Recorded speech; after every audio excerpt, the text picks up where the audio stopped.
Hey everybody, we got a real situation here with this phone, the Librem5.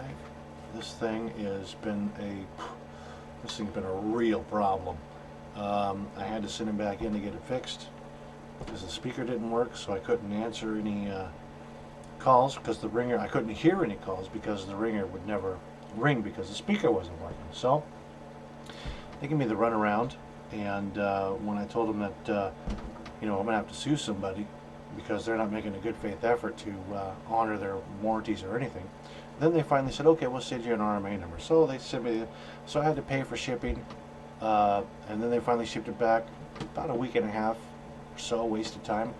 By the way of which I had to pay for the service still, that they have a service they offer.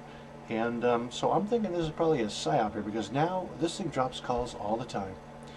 It's like going back 3 decades of when cell phones first came out.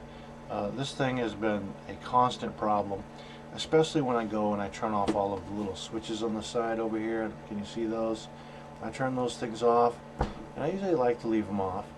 And when I go to turn them back on, it seems like every time I make a call after they come into connection again, that thing drops the voice and mic. I don't hear anything.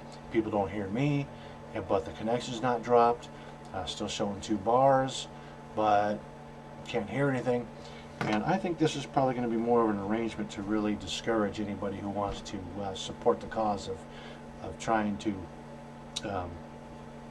support the cause of the privacy movement, because these phones are very expensive, and it was a big sacrifice to buy this thing, and it's just a constant irritant. I've sent them other emails telling them, you know what, sometimes the touchscreen doesn't work sometimes on this, and I don't know if that's because I put it in my pocket. I turn the radios off and I put it in my pocket, and then I pull it back out and I try to use it, and the touchscreen doesn't work, and then if I get a call after I've turned the radios back on, and I can't answer the phone because it doesn't, the touchscreen don't work, so I have to reboot it, then the touchscreen works. And then I make a call and I'm talking to people, and the next thing you know, all the audio and every microphone, everything just drops out, but the call's still going. So I don't know what the heck. So I send them emails again saying, hey, we got a problem, and they're completely ignoring me. Completely ignoring me. And these people, their customer service is really bad. So you know what? If you want to buy one of these, you better really be prepared to really sacrifice it, because or make the sacrifice, because you're going to pay. You're going to pay one way or the other. You're going to pay in every way, as a matter of fact. You're going to pay with inconvenience. You're going to pay with a lot of money. And you're also going to pay with ridiculous, inexcusable, unacceptable customer service. And it is the bottom. And I'm talking about, I have never experienced customer service as bad as I have with these clowns in my whole life. I mean, other than rip-off and rogue fraud agencies, that's the type of customer service you get with these. So that's kind of why I'm thinking this whole thing is a psyop, just to drain the resources of people who want to support the privacy movement.